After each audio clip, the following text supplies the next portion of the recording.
Најмногу 7200 денари годишно може да добие секој граѓанин од поврата 15% од ДДВ. За да ги добие овие пари, секој ќе треба да потроши најмалку 22.220 денари месечно за стоки и услуги за кои ќе добие фискални сметки. На оваа сума пресметаниот ДДВ од 18% го достигнува лимитот од вкупно 4000 денари месечно. Денеска владата ја представи мобилната апликација што стартува од 1 јули, преку која ќе се одвива овој процес. Граѓаните треба да се регистрираат во системот ЕПДД на УЈП, да ја превземат мобилната апликација Мој ДДВ и да го внесат корисничкото име и лозинката од профилот на системот Персонален данок. Откако ќе креираат ПИН, апликацијата се активира, а луѓето ќе треба само да го скенираат баркодот од фискалната сметка. Откако ќе креираат ПИН, апликацијата се активира, а луѓето ќе треба само да го скенираат баркодот од фискалната сметка. При тоа максималниот износ на сметката не треба да надминува 30.000 денари, а ДДВ-то да не биде поголемо од 4.000 денари месечно, 12.000 квартално и 48.000 денари годишно. 4-члено семејство може да добие назад најмногу 28.800 денари годишно. Ние ограничивме на квартално ниво да максималниот износ на поврат да биде 1.800 денари.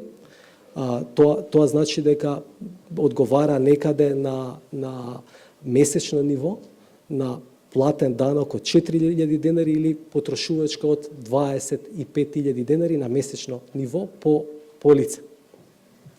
Нашата примерна цел е, значи повторувам, за мнозинството на домакинства, нивната цела потрошувачка да влезе во правото на поврат. Платена сметка од 1000 денари содржи данок од 180 денари, што значи дека секој ќе добие поврат од 27 денари. Сепак треба да се внимава процедурата да се направи што побрзо.